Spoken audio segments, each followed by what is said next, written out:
नमस्कार, मी doctor Milind Joshi, paediatric laparoscopy surgeon आणि urologist, happy kids hospital Jalgaon येथे कार्यरत आहे. आज आपण जाणून घेऊया लहान मुलांच्या शस्त्रक्रिया या विज्ञान शाखेच्या किंवा मेडिकलच्या ब्रांचविषयीची माहिती. आता आपण असं जाणतो की लहान मुलं म्हणजे जनरली वयाच्या 18 वर्षापर्यंतचे बालक अशी वर्ल्ड हेल्थ ऑर्गनायझेशनची डेफिनेशन आहे. याचा अर्थ 18 वर्षापर्यंतच्या खालच्या वयाचे जे व्यक्ती असतात त्यांची जी ट्रीटमेंट आहे ती पेडियाट्रिशियनद्वारा मेडिकल डिसीजेस करता केल्या जाते. तर यांचे जे काउंटर पार्ट्स असतात म्हणजे 18 वर्षा वयापर्यंतच्या लहान व्यक्तींची जी सर्जिकल ट्रीटमेंट असते ती करणारी, त्या ब्रँचशी डील करणारे लोक म्हणजे पेडियाट्रिक सर्जन्स असतात.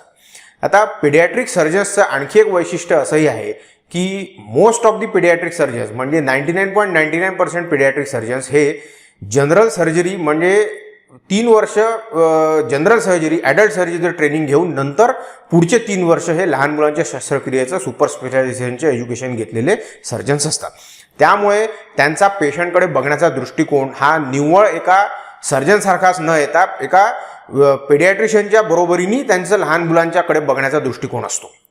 आता जसं आपण जाणतो की नवजात बालकं म्हणा किंवा लहान वयाचे बालक म्हणा अशा सर्वांच्या ट्रीटमेंटसाठी आपण कधी मोठ्या व्यक्तींच्या किंवा वयस्कर व्यक्तींच्या फिजिशियनला दाखवत नाही. त्याचप्रमाणे लहान मुलांच्या शस्त्रक्रियेसाठी सुद्धा वयस्कर वयाच्या सर्जनशी सल्ला न घेता लहान मुलांच्या सर्जन्सची सल्ला घेऊन त्या सल्ल्यानुसार मुलाची ट्रीटमेंट करणं आवश्यक का असतं या दृष्टीने आज आपण माहिती जाणून घेणार आहोत. आता एक गोष्ट आपण लक्षात घेतली पाहिजे, बाळ जेव्हा आईच्या गर्भात असतं तेव्हा त्याचा स्वतःचा वेगळा जीव असतो. म्हणजे त्याचं सगळं फंक्शन हे इंडिपेंडंट चालतं आणि आईचं फंक्शन किंवा आईचे अवयव हे इंडिपेंडंट कार्य करत असतात. जरी हे एकमेकांशी जोडलेले असले तरी दोघांची फंक्शन जे आहे ते इंडिपेंडंट असतात. जसे हे दोन जीव एकमेकांपासून पूर्णपणे वेगळे असतात तसंच बाळ जन्माला आल्यानंतर हे एका वयस्कर माणसाचं छोटं रूप असं मानता येत नाही. कारण त्यांचे अवयव वेगळ्या प्रकारे काम करतात, त्यांची बुद्धी वेगळ्या प्रकारे काम करते, त्यांची नैसर्गिक क्षमता ही वेगळ्या प्रकारची असते मोठ्या व्यक्तींपेक्षा किंवा वयस्कर व्यक्तींपेक्षा. त्यामुळे अशा एका ब्रँचची गरज होती की जी हे सगळं समजून घेऊन त्या पर्टिक्युलर वयाच्या व्यक्तींची म्हणजे 18 वर्षापेक्षा लहान वयाच्या बालकांची किंवा पेशंटची सर्जिकल केअर ही घेऊ शकेल. आणि या सर्व विचारधारेतून पेडियाट्रिक सर्जरी या ब्रँचचा जन्म झाला. ही रिलेटिव्हली नवीन सुपर स्पेशलायझेशनची ब्रँच आहे. म्हणजे ही ब्रँच भारतामध्ये एस्टॅब्लिश होऊन कार्यरत व्हायला हार्डली 70 वर्षच झाली असावीत अंदाजे. त्याआधी जनरल सर्जन्स हे सर्व बघायचे, पण नंतर जेव्हा असं लक्षात आलं की लहान बाळांसाठी किंवा 18 वर्ष वयाच्या बालकांसाठी थोड्या वेगळ्या आणि स्पेशल केअरची गरज असते, त्यानुसार मग ज्या लोकांना लहान मुलांच्या सर्जरी किंवा शस्त्रक्रियेमध्ये इंटरेस्ट होता अशा लोकांनी फक्त पेडियाट्रिक सर्जरीमध्ये स्वतःचं काम करणं आणि आपलं वैशिष्ट्य वाढवणं या दृष्टीने सुरुवात झाली. आणि मग पुढे या पर्टिक्युलर कोर्सची सुरुवात होऊन नंतर पेडियाट्रिक सर्जन्स हे भारतामध्ये क्वालिफाईड पेडियाट्रिक सर्जन्स भारतामध्ये यायला आले. त्याआधी जे पेडियाट्रिक सर्जन्स असायचे ते जनरल सर्जरीच्या ट्रेनिंगनंतर परदेशामध्ये जाऊन आणि लहान मुलांच्या शस्त्रक्रियेचं ट्रेनिंग घेऊन भारतात परत येऊन लहान मुलांच्या शस्त्रक्रिया करायचे. पण आता मागच्या 70 वर्षामध्ये भारतामध्ये बऱ्याच ठिकाणी पेडियाट्रिक सर्जरी या पर्टिक्युलर ब्रँचमध्ये सुपर स्पेशलायझेशन हे उपलब्ध आहे. महाराष्ट्रामध्ये सुद्धा मुंबई, पुणे आणि नागपूर किंवा अनेक इतर काही ठिकाणी सुद्धा सुपर स्पेशालिटी कोर्सेस पेडियाट्रिक सर्जरीमध्ये उपलब्ध आहेत. आता जसं आपण म्हणतो की लहान बालक हे मोठ्या व्यक्तींचं लहान स्वरूप नाही, तर ते एक संपूर्ण वेगळं एक्झिस्टन्स किंवा इंडिपेंडंट एक्झिस्टन्स असलेलं व्यक्तिमत्व असतं. या लहान मुलांची जखम भरण्याची क्षमता, यांना ऑपरेशनच्या आधी द्यावे लागणारे फ्लुइड्स, यांच्यामध्ये बघावे लागणारे ऑपरेशन नंतरचे बदल, ऑपरेशन नंतर द्यावे लागणारे फ्लुइड्स, ऑपरेशनच्या वेळी किंवा शस्त्रक्रियेदरम्यान करावी लागणारी क्लिष्ट शस्त्रक्रिया किंवा त्यासाठी नाजूकपणे हाताळावा लागणारा टिश्यू, या सर्व गोष्टींसाठी एका स्पेशल ट्रेनिंगची आवश्यकता असते. ती पेडियाट्रिक सर्जन्सद्वारा केल्या गेलेली असते आणि म्हणून पेडियाट्रिक सर्जन्सद्वारा केल्या जाणाऱ्या शस्त्रक्रिया, त्यांचे रिझल्ट्स, त्याचे आउटकम हे इतर कुठल्याही प्रकारच्या सर्जन्सनी केलेल्या शस्त्रक्रियेपेक्षा नेहमीच चांगले असतात.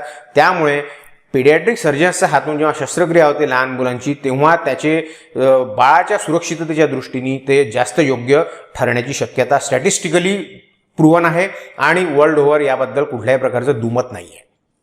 आता जेव्हा काय होतं, शक्यतोवर पेडियाट्रिक सर्जन्स कडे पेशंट्स जे पाठवल्या जातात ते जनरली पेडियाट्रिशियन्सकडनं पाठवल्या जातात, कारण पेडियाट्रिशियन्स हे लहान मुलांचे तज्ज्ञ हे लोकांच्या मनामध्ये पक्क बसलेलं आहे. दुसरी महत्त्वाची गोष्ट म्हणजे भारताच्या एकूण पॉप्युलेशनच्या जवळपास 15 ते 20% पॉप्युलेशन ही 18 वर्ष किंवा त्यापेक्षा कमी वयाची आहे. त्यामुळे एकूण लोकसंख्येचा विचार करता ही भारतासाठी फार ट्रिमेंडस पॉप्युलेशन आहे 18 वर्ष वयापेक्षा कमी लोकांची. त्या मानाने अवेलेबिलिटी ऑफ पेडियाट्रिक सर्जन्स ही कमी आहे आणि अनइक्वल डिस्ट्रीब्युशन आहे. म्हणजे मेट्रो सिटीजमध्ये किंवा मोठ्या शहरांमध्ये ही बऱ्यापैकी उपलब्धता आहे, परंतु आता डिस्ट्रिक्ट प्लेसवरती सुद्धा पेडियाट्रिक सर्जन्स भारतामध्ये उपलब्ध व्हायला सुरुवात झाली आहे. त्यामुळे जेव्हा तुमच्या बालकाला पेडियाट्रिशियन किंवा तुमच्या बाळाचे डॉक्टर एखाद्या पर्टिक्युलर गोष्टीसाठी सर्जन्सचा सल्ला घेण्यासाठी सांगतात, तेव्हा तुम्ही तुमच्या भागातल्या पेडियाट्रिक सर्जन्सची इन्क्वायरी केली पाहिजे आणि तिथे जाऊन आपल्या बालकाच्या आजारांसाठी विशेष जर सल्ला घेतला तर तो सल्ला घेऊन त्या दृष्टीने तुमच्या बालकाची पुढची ट्रीटमेंट घेणं हे बालकाच्या सुरक्षिततेच्या दृष्टीने पण हिताचं आहे आणि तुमच्या बालकाला रोगमुक्त करण्यासाठी सुद्धा महत्त्वाचं आहे. आता पेडियाट्रिक सर्जरी या ब्रांचमध्ये तिसरी महत्त्वाची गोष्ट ही अशी आहे की जसं ॲडल्ट किंवा वयस्कर पेशंट्समध्ये लॅप्रोस्कोपिक सर्जरी, रोबोटिक सर्जरी किंवा दुर्बिणीद्वारे किडनीच्या शस्त्रक्रिया, स्टोनच्या शस्त्रक्रिया, हे ज्या सर्व गोष्टी मोठ्या व्यक्तींमध्ये उपलब्ध आहेत त्यापेक्षा चांगल्या गोष्टी किंवा फायनर गोष्टी आता लहान मुलांमध्ये सुद्धा उपलब्ध आहेत. त्यामुळे त्या प्रकारच्या सर्व बेनिफिट असलेल्या टेक्नॉलॉजी या लहान मुलांमध्ये उपलब्ध असल्यामुळे लहान मुलांमध्ये लॅप्रोस्कोपिक सर्जरी किंवा नवजात बालकांमध्ये लॅप्रोस्कोपिक सर्जरी, लहान मुलांमधील किडनीच्या दुर्बिणीच्या शस्त्रक्रिया किंवा आतड्यांच्या क्लिष्ट असलेल्या दुर्बिणीच्या शस्त्रक्रिया, रोबोटिक सर्जरी, एंडोयुरॉलॉजी, अशा सर्वच प्रकारचे सर्जिकल ॲडव्हान्समेंट्स ज्या आहेत त्या आता पेडियाट्रिक सर्जन्सद्वारा सुद्धा भारतामध्ये मागच्या 25-30 वर्षांपासून किंवा त्याहूनही अधिक काळापासून आता उपलब्ध झालेले आहेत आणि त्याचा जरूर फायदा पालकांनी आपल्या बालकासाठी घेतला पाहिजे, जेणेकरून बालकाच्या रोगमुक्त होण्याच्या दृष्टीने या सर्व गोष्टींचा फायदा होईल. आता WHO जे म्हणजे वर्ल्ड हेल्थ ऑर्गनायझेशनचं जे मिशन आहे, ज्यामध्ये रोगमुक्त बालक हे जे एक स्लोगन दिला गेलेलं आहे, त्यामध्ये पेडियाट्रिक सर्जन्सचा रोल जो आहे तो फार महत्त्वाचा आहे. कारण आपण जर ऑन ॲन ॲव्हरेज पाहिलं तर जवळपास 30% NICUतले जे पेशंट्स असतात त्यांना कोणत्या ना कोणत्या कारणासाठी पेडियाट्रिक सर्जन्सच्या सल्ल्याची गरज पडत असते.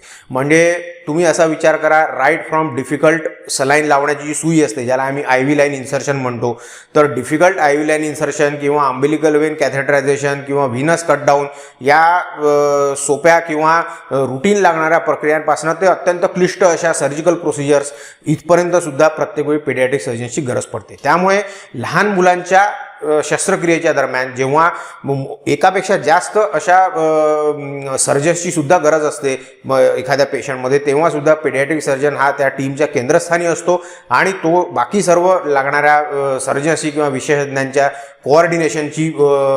कोऑर्डिनेशनचा रोल प्ले करतो, जेणेकरून लहान मुलाला सुरक्षितरित्या रोगमुक्त हे करता येईल.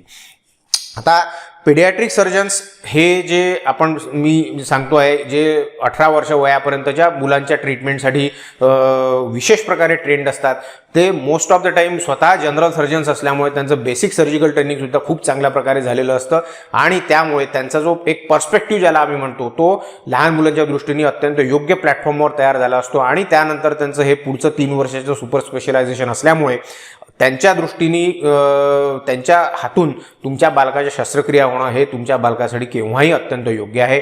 तसंच पुष्कळसे आजार असे असतात जे लहान मुलांमध्ये वेगळ्या प्रकारे प्रेझेंट करतात, वयस्कर व्यक्तींमध्ये वेगळ्या प्रकारे प्रेझेंट करतात. त्यामुळे वयस्कर व्यक्तीची ट्रीटमेंट करणाऱ्या सर्जन्सला प्रत्येकच वेळी लहान मुलांचं सगळंच काही आजार ठीक करता येतील किंवा ओळखता येतील असं जरुरी नाही, कारण त्यासाठी लागणारं ट्रेनिंग त्यांना झालेलं नसतं. त्यामुळे अशा वेळी रोग निदान होण्याला वेळ लागू शकतो आणि त्यामुळे बाळाच्या सुरक्षिततेला सुद्धा धोका निर्माण होऊ शकतो. तर हे सर्व टाळण्यासाठी जेव्हा बालकाला अशा प्रकारचे काही प्रॉब्लेम्स असतात ज्याच्यासाठी सर्जन्सच्या ओपिनियनची गरज पडलेली असते, तेव्हा आपापल्या भागामध्ये असलेल्या पेडियाट्रिक सर्जन्सची ओळख करून घेणं आणि तिथे जाऊन आपल्या बाळाच्या आरोग्याच्या दृष्टीने सल्ला घेणं हे पालकांनी अत्यंत महत्त्वाचं ठरणारं पाऊल आहे, कारण त्यामुळे तुमचं बालक हे सुरक्षितरित्या रोगमुक्त होऊ शकतं.